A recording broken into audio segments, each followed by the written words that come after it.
Business as Mission sa Entrepinoy Espesyal tuwing Lunes, alas 11 hanggang alas 12 ng tanghali sa 702 DZAS FEBC Radio TV.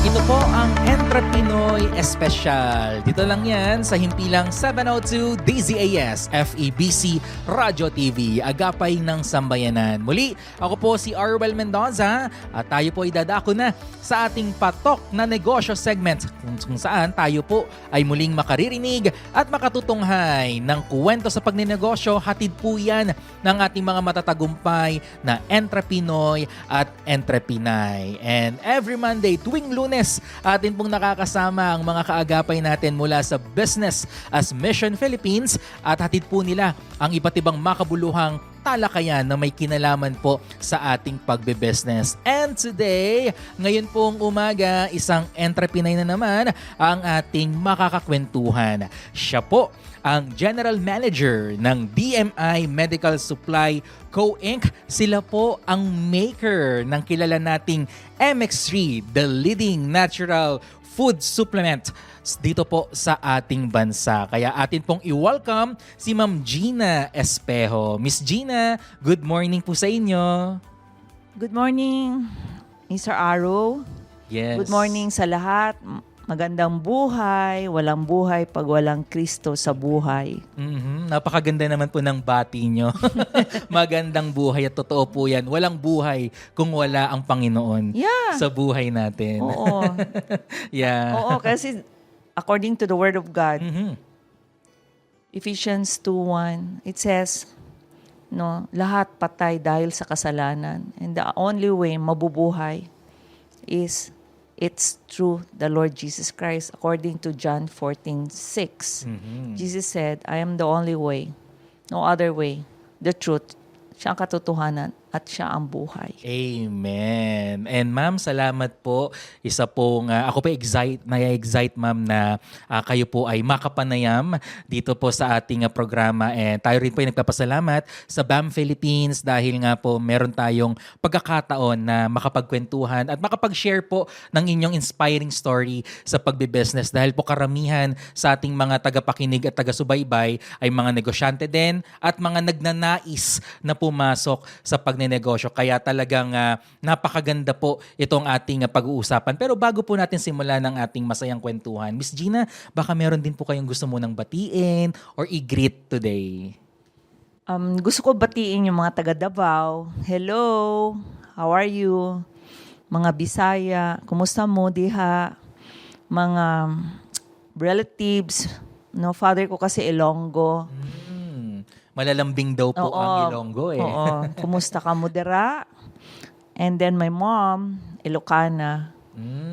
So, kumusta po kayo? Hello po sa inyong lahat. At narito nga po kami sa lungsod ng Davao at ang ating mga kinakapanayam ngayon yung mga matatagumpay nga po na Entrepinoy at Entrepinay dito po sa kanilang probinsya. At isa nga po dito si Ma'am Gina Espejo. At sino nga bang Pilipino ang hindi nakakaalam ng produktong MX3 dahil ito po ay napapanood natin, napapakinggan natin at talagang malawak na po ang naaabot o mas naging accessible na nga po ang produktong ito sa iba't ibang market natin. At for sure, yung mga kaagapay po natin, Ma'am Gina, they are curious. They want to know, Ma'am, paano po nag-start ang MX3 at bakit ito po ang naisip nyong pasukin bilang negosyo po ninyo?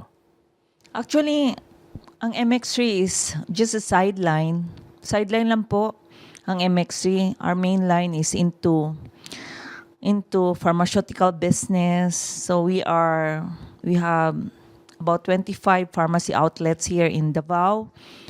No, at saka we are dealing and we are supplying sa Department of Health, no, government agencies on medicines, medical supplies, equipments. So, doon kami nagsimula. Kaya that's why DMI Medical Supply.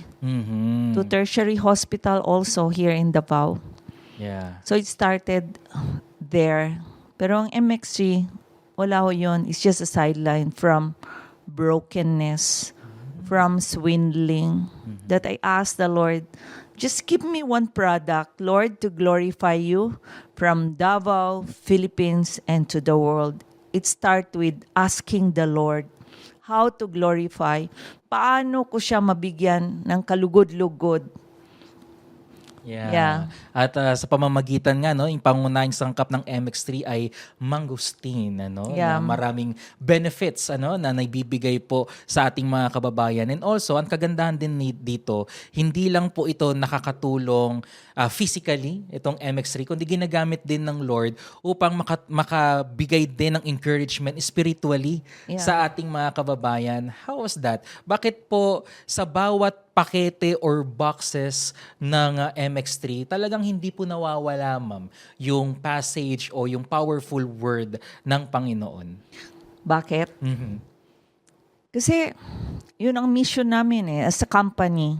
Yung mission namin to create a business model. Magiging modelo kami to create a business model that advances the Great Commission. And what is this Great Commission sa Bible? It points to Matthew 28:18, 19, 20. Jesus said, all authority, sa kanya lahat ang authority sa langit at saka sa lupa. To go therefore and make disciple.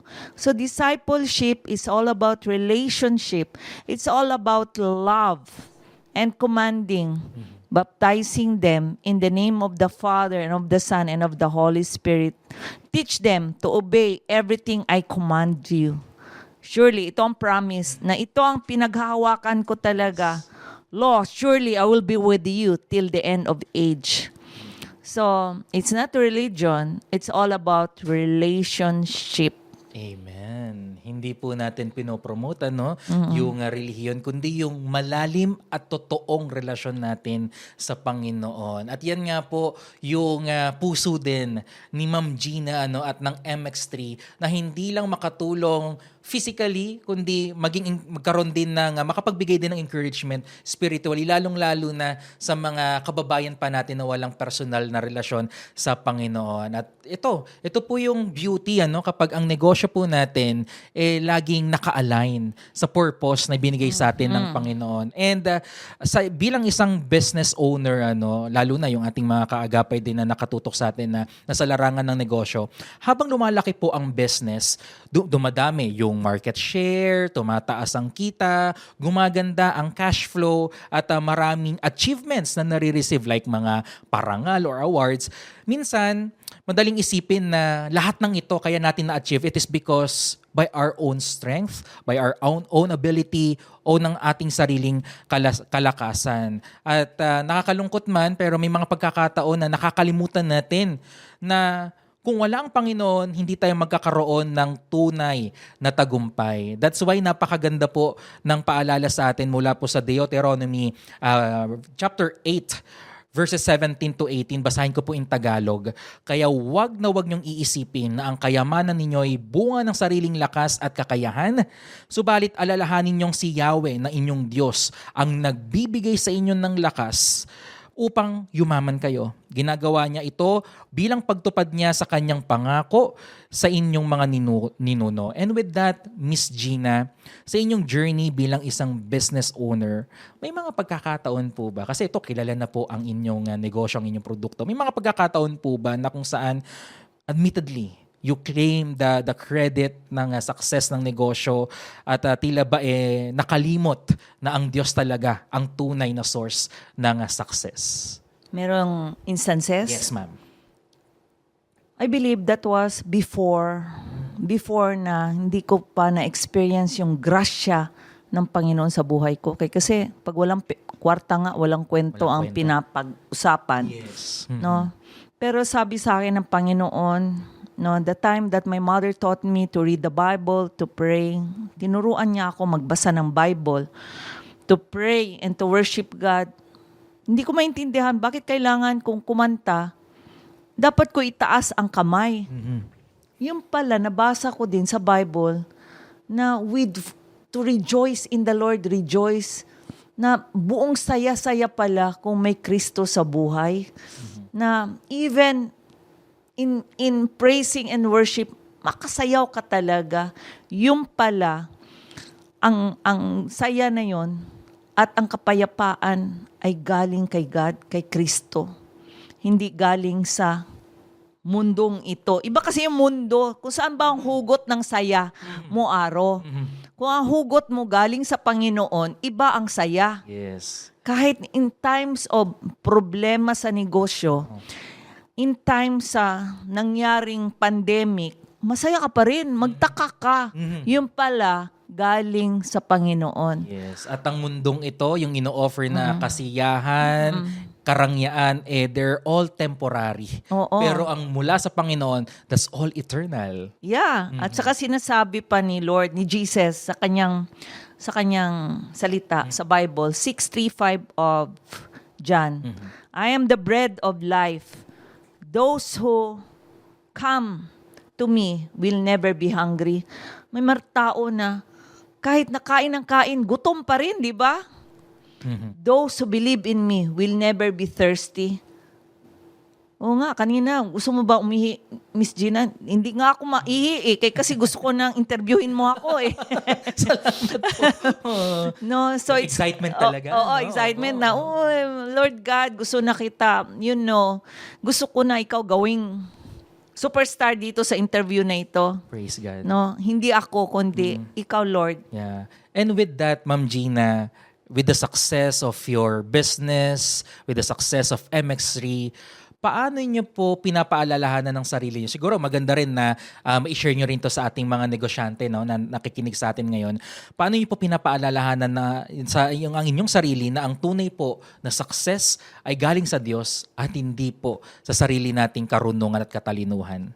Yeah, first is sinasabi sa akin ni Lord when I read the Bible, because I've read the Bible, nabasa ko na ang Biblia 10 rounds. No, so it really parang kulang ang araw kung hindi nagbabasa ng Bible. Ng salita ng Diyos. Sinabi niya sa akin sa 6:19/2021. Sinabi niya, do not accumulate. Sabi niya, do not accumulate wealth for yourself in this world where there is much rust, destroys, thieves, breaks, and steal. Accumulate for yourself treasures in heaven where there is no much rust, destroys, thieves, breaks, and steal. Where your treasure is where your heart is. So Tagalogin ko lang po. Kasi mas naiintindihan ng lahat.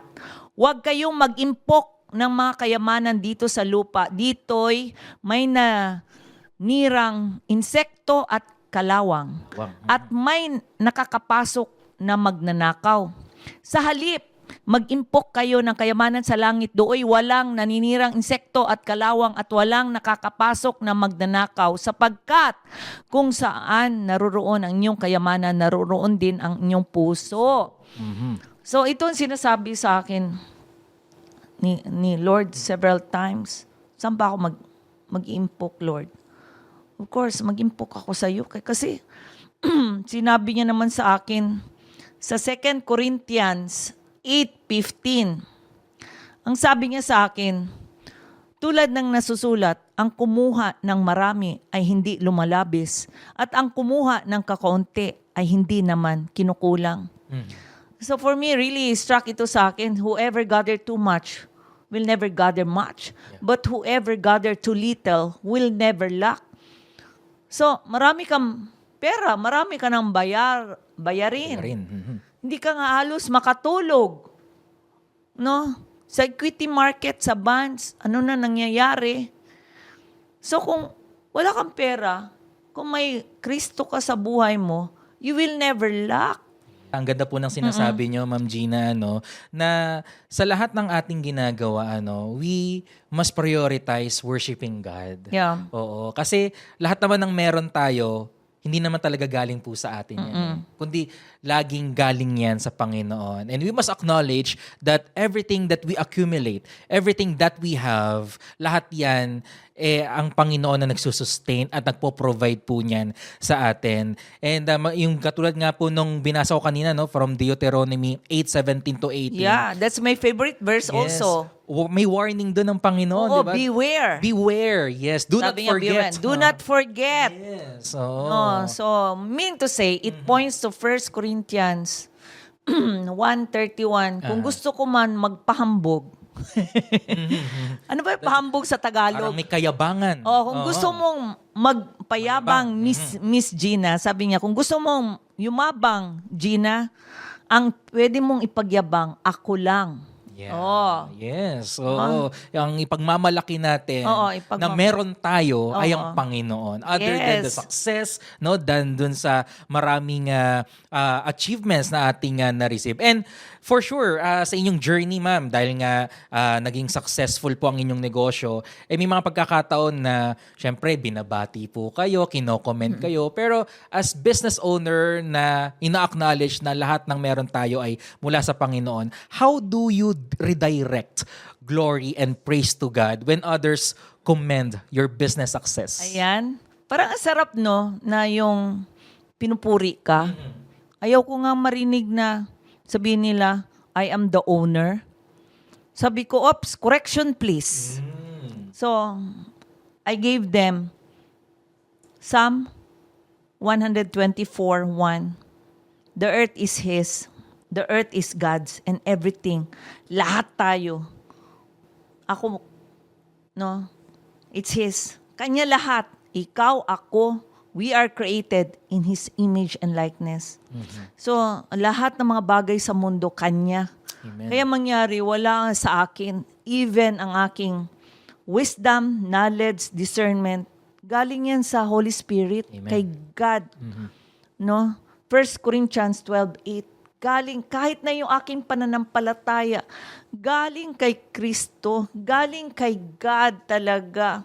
Grasya yan. Kaya wala ako talagang pwedeng ipagyabang. Because sabi niya sa Santiago 4:10, God opposes the proud. He humbles the proud and exalts the humble.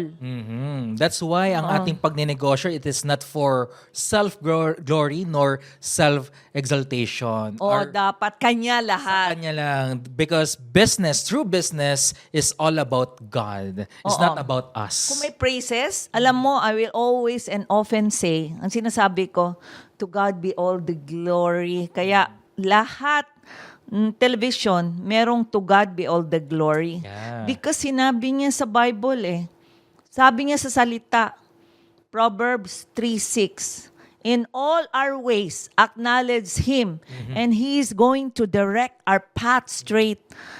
Acknowledge Him. Hindi ako ang i-acknowledge, kundi si God. Kaya I always say, praise the Lord. Amen. To God be all the glory. Soli Deo Gloria. Yeah. To God be the glory. And minsan madaling sabihin we must acknowledge God, pero siguro mas laliman natin ng kaunti yun kasi madaling sabihin I acknowledge that lahat ng ito galing sa Panginoon. Pero ano yung practical ways na pwede yung ibigay sa mga taga-subaybay nating negosyante? Paano natin may papakita pa that we really acknowledge God sa ating business? Alam mo, biblical verses lang ang pwede kong ituro. Kaya lugi ang hindi nagbabasa ng Bible. Oo nga, kaya magandang reminder yan.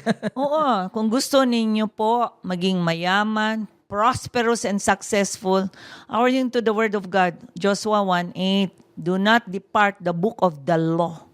Meditate it day and night. So everything that is written, you will be able to obey what is all written in the Bible. So you will be prosperous. It's a promise of prosperity and successful in managing your business, in managing your family, and bringing glory to God.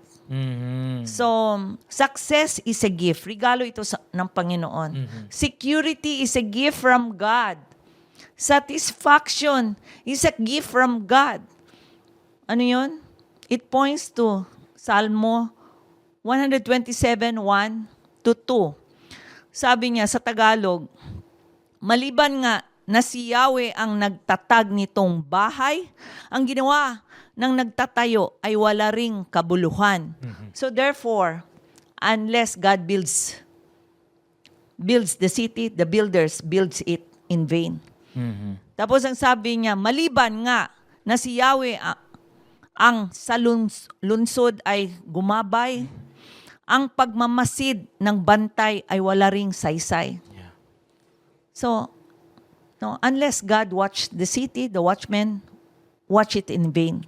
Sabi niya sa 2, hindi dapat pakahirap, magpagal, sa hanap buhay, maaga pa kong bumangon, gabing-gabi kong humimlay, pagkat pinagpapahinga ni Yahweh ang kanyang mahal. So, everything is futile. Yes. To wake up early, come home late, look for food so hard. Yes, I can provide those who love me even they sleep. So, ang satisfaction is a gift from God. Ano pa? Security comes from God. It is also a gift. Regalo yan galing sa Panginoon. And success, regalo yan galing sa Panginoon. Because, di ba, sabi niya sa 1 Samuel 2:7, it's God who gonna send wealth, it's God also gonna give poverty. He humbles, He exalts. Kung gusto ka niya payamanin, payamanin ka. Kung gusto ka niya papobrehin, magiging pobre ka talaga. Kung i-humble ka, kay napakahambog at mayabang ka, i-humble ka niya. Kaya we need to humble down. Yan ang turo ko sa mga anak ko, humble down, humble down. Hindi ibig sabihin, puro 98 yung grado mo. Humble down. You just praise the Lord. Live simple. Yeah. No? And then, fear the Lord. Because according to the Word of God, 9, 10, 11 of Proverbs, the fear of God is the beginning of wisdom. Acknowledging God is knowledge. Ang promise niya. Anong promise niya? So that your days will be many and your years will be plenty. So I need to always acknowledge ang Panginoon sa lahat ng bagay. In all our ways, we must acknowledge God, that everything comes from Him. And sa inyong journey bilang isang negosyante, nabanggit nyo nga po kanina na yung ang inyong passion ay sinishare nyo sa inyong mga anak. How about sa ating mga kasama sa trabaho? Actually, di natin sila tinatawag na employees, kundi co-stewards or co-owners ng ating negosyo. Paano nyo naman po pinapasa yung ganitong klaseng mindset na God-centered business? Paano po natin na share ito sa ating mga kasamahan sa negosyo, Miss Gina? Well, itong mga employees, paano ko sila? Well, anyway, sinishepherd ko sila for the Lord. No? I pastor them. I feed them with the Word of God. I started the business. Luzon, Visayas, Mindanao, we need to wake up as early as 4:30, to prepare for worship by 5 a.m. How will I do that? Reklamo sila. Grumble sila. Nagagalit sila. So what I did, I gave them per dime. Para they have to wake up early. Per dime. Okay. 5 a.m. Call. Luzon, Visayas, Mindanao, lahat ng ahente. We sing to the Lord. We read the Bible, 1 chapter a day. And we follow the SOAP. The scripture that struck you, what is your observation? And what is your application? And what is your prayer? Simple lang. And I can hear kung ano na sila kalalim sa Panginoon. Kasi nung una, pag hindi kumota, nagagalit talaga ako pag hindi sila kumukota. Pero ngayon, wala nang galit because alam ko naman si Lord ang nagbibigay. He is our provider. Sinasabi ko pa ulit-ulit sa kanila. We follow biblical principle at kinakanta natin ito sa simbahan. Ano yon? Seek ye first the kingdom of God and His righteousness, and everything will be added to you. That is Matthew 6:3. Him first. In the morning, we pray, and we do what is right. So mangyari, nagbabasa nga tayo ng Bible, we share the gospel, and then, Hindi natin. We are into sexual immorality. I am greedy to you. Kaya, mangyari, paano? Lahat ng mga anak ng mga empleyado, they are all scholars ng company. Wow. They are all scholars. Hindi ibig sabihin na we have so much. No. Try nga lang ninyo. No? Yung number 1, you give tithes for the Lord, for the mission. Malakay 3:10 yan. It's a command. Okay? An antidote for greed. Number 2, paano ko sasabihin na as a manager, tumutulong ako sa ibang tao where in fact, hindi ko matulungan ang mga empleyado. So, I believe, hindi pa tumataas ang salary na binibigay ng gobyerno. Mataas na sila. May libreng staff house, may libreng isang sakong bigas every month, at ang mga anak nila, lahat ng mga empleyado, scholars. Meron pa silang libreng MX3 daily. May supply pa. Pag pumupunta ako sa Amerika, binibilang ko yan sila ng kahon-kahon talaga na ascorbic acid. Wow. With D3, puro supplements. Sa karami kong bit-bit, naiwanan na lang ako ng eroplano. Sa sobrang dami. Hindi tsokolate. Bit-bit supplements, Vitamins, vitamins, supplements, opo. ascorbic acid. Kasi ang MXC anti-inflammatory naman. No? So, mangyari. Ayun. So, hindi ko ito naranas itong compassion sa ibang tao, mismo sa mga staff. No, yung wala pa si Kristo sa buhay ko. So, 'di ba sabi niya sa John 1:1, in the beginning is the Word, and the Word was with God, and the Word was God. And John 1:40, and the Word became flesh and dwelt among us. Who is the Word? It's Jesus Christ. John 1:4. He is the life, and He is the light. That light in the darkness, and the darkness will not master it.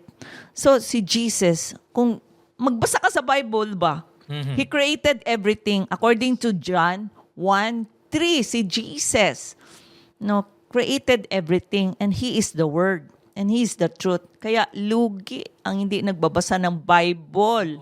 Kaya mahalaga po na ngayon pa lang na ikaw nakikinig o nanonood, buksan mo na ang iyong Bible and start to grow deeper sa salita ng Diyos. Kasi ito ngayon nagsisilbi nating manual, or sabi nga rin sa Psalm, 'di ba? Nagsisilbing ilaw sa ating madilim na dinadaanan. At sinasabi ko rin sa mga lahat ng mga empleyado, no, ang gusto ko lang maging doktor, isa lang ang personnel. Kaso lang, nilagay ako magiging manager ninyo rito. So, mangyari nung una galit pag walang kota. Yung nagbabasa na ako ng Bible, hindi na galit. Si God na number 1, una sa umaga. So ngayon, hindi na ako nagkukota-kota sa kanila kasi pag kinukota, ini-stress ko lang sila. Dapat unahin ang Panginoon sa umaga. At sinasabi ko sa kanila, 1 Timothy 6:2. Sabi niya, at kung ang kanila namang amo ay kapwa nilang Kristiyano, hindi sila dapat magkulang ng paggalang sa mga ito sa dahilang sila'y magkapatid sa pananampalataya. Dapat pa nga nilang pagbutihin ang kanilang paglilingkod sapagkat ang pinaglilingkuran nila'y kakaisa sa pananampalataya at pag-ibig. Sinasabi ko sa kanila, Efeso 6:5. Ito ang sinasabi ko sa kanila, according to the Word of God, because the Word of God is quick, powerful, alive, sharper than double-edged sword. According to Hebrews 4:12, sabi niya rito, mga alipin, ibig sabihin mga employees, sundin ninyo ang inyong mga amo dito sa lupa ng may buong paggalang, takot at katapatan na parang si Kristo ang siya ninyong pinaglilingkuran. Gawin ninyo iyan na may nakakakita man o wala, hindi upang magpuri ng mga tao, kundi dahil kayo'y mga lingkod ni Kristo at buong pusong sumusunod sa kalooban ng Diyos. Maglingkod kayo ng masaya, ang kalooban na parang sa Panginoon kayo naglilingkod at hindi sa tao. So what I did is, 8:00 sa office, sa farm man, no, nagtatanim ng mangustin. Sa farm, Luzon, Visayas, Mindanao offices, 8 to 9. No, the company is spending for the time, for the Lord. May Bible study sila na 1 hour. No, at every hour, pinapabreak ko yan sila, magsayaw-sayaw, exercise, para for blood circulation. Yes, galaw-galaw din. Oo. So, because motion will delay aging, di ba? That's true. Motion will stimulate what? Happy hormone. And that is endorphin. Every hour talaga yan. Pag 12:00 before eating, prayer talaga. At lahat ng mga onlines, lahat ng gustong ipagpapapray, pinipray ho namin yan araw-araw. And before going out sa office by 5, may prayer talaga yan. So yan, because more prayer, more power. Diba sabi niya sa 21:22, Matthew, when you pray, ask, believe, and you are going to receive it. It's a promise from God. Yeah, and even sa James, diba, sabi rin, powerful din ang Yep. mananalangin ng isang righteous, no? Yeah. Na mga mananampalataya. 5:16 yan of James, Yes. no? So, kaya mahalaga talaga na we develop and cultivate ang isang culture na nananalangin. And Miss Gina, panghuli na lang po it's time to address yung mga kapwa po ninyo negosyante na nakatutok sa atin ngayon. Ano po yung mensahe or challenge na nais niyo pong iwan para po sa kanila? Ang sa akin, ang pagiging negosyante, talent yon galing sa Panginoon. It's a gift because that's leadership. No, it's a talent. No, because true success is being what God wants you to be and doing what God wants you to do. That is true success. And one day, Jesus will tell every one of us, 25:21 of Matthew, well done, good and faithful servant. You are faithful in few things.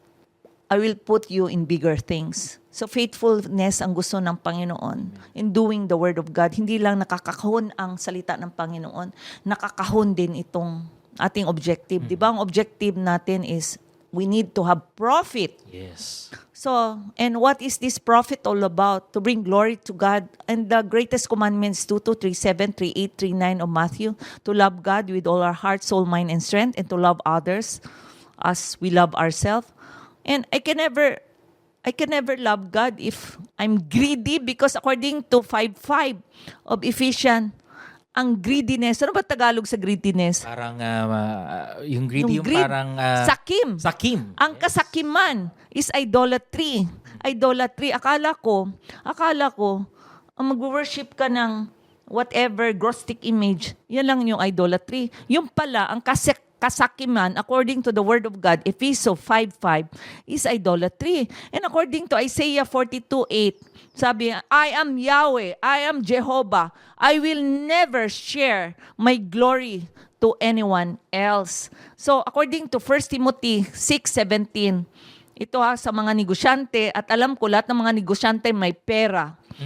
Ituro mo sa mga mayayaman na huwag silang magmataas at huwag silang umasa sa kayamanang lumilipas, kundi sa Diyos na masaganang nagbibigay ng lahat ng ating pangangailangan upang tayo'y masiyahan.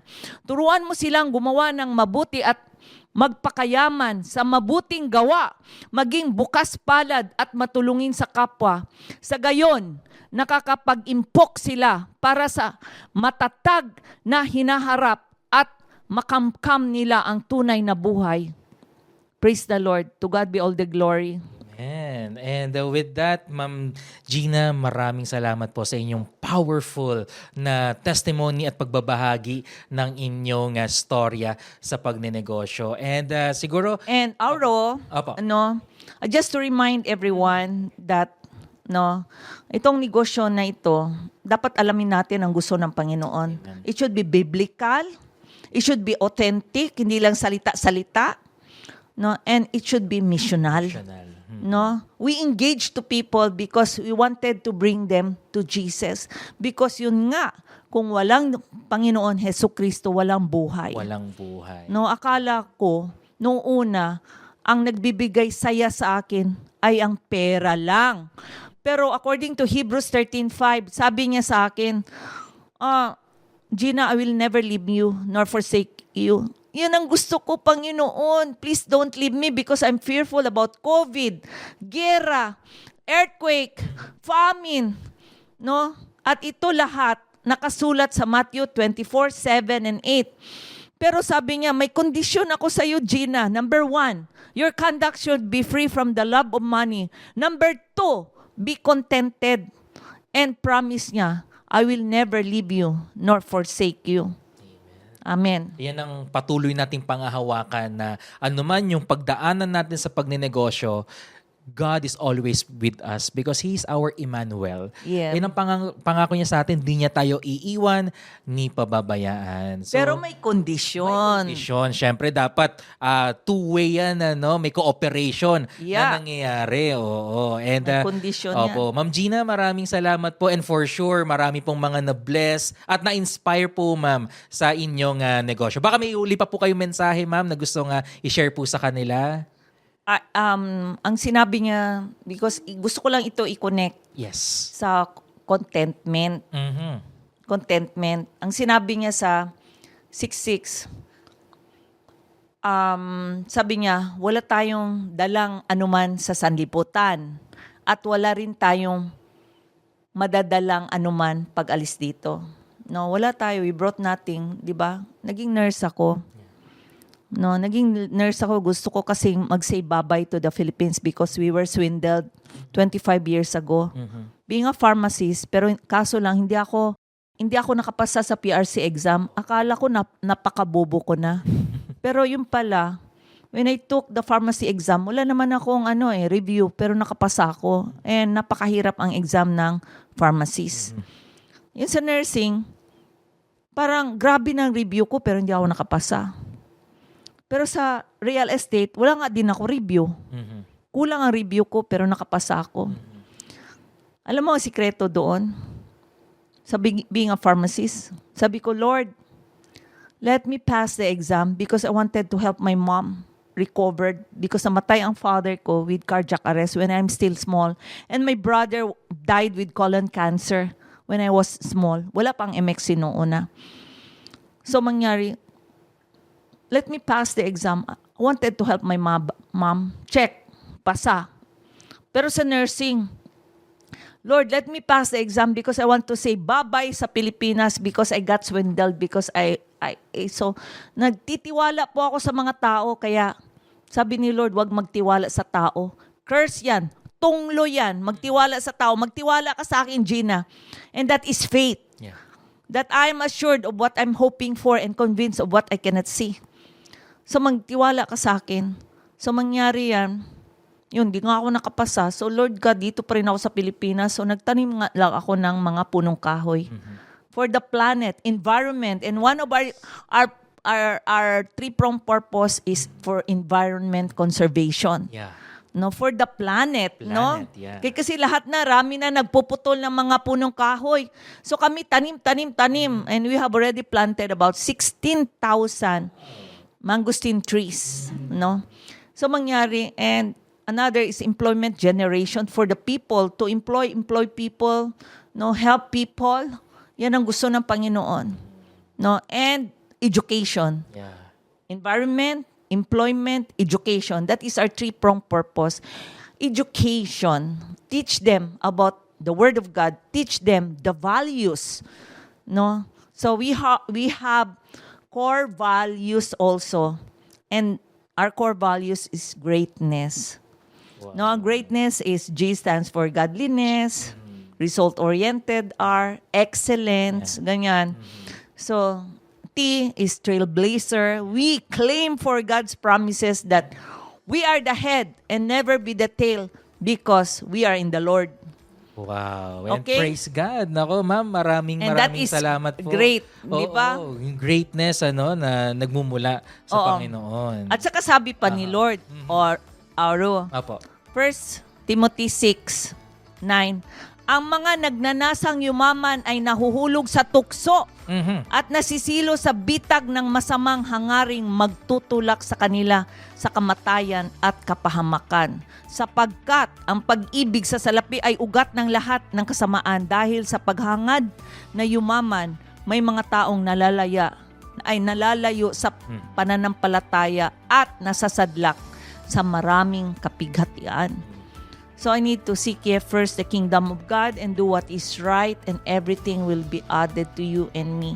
So nakapasa po ako ng real estate, not because I'm bright, I'm brilliant. It's because I asked the Lord to let me pass the exam because I wanted to help the mason, the carpenters, the painter, and the people, helping others. No? So, hindi naman ako nagkaroon ng compassion and empathy nito. Without God, Ezekiel 3:6-6, sabi niya, I will give you a new spirit, Gina, and a new heart. From a stony heart to a fleshy heart na sumunod. Praise God. Amen. To God be all the glory. To God be all the glory, and maraming salamat po ma'am sa inyong pagbabahagi. At mga kaagapay, atin pong nakasama si Ma'am Gina Espejo, ang General Manager ng DMI Medical Supply Co. Inc. Sila po ang maker ng MX3, the leading natural food supplements in the Philippines, at bahagi din po siya ng BAM Philippines.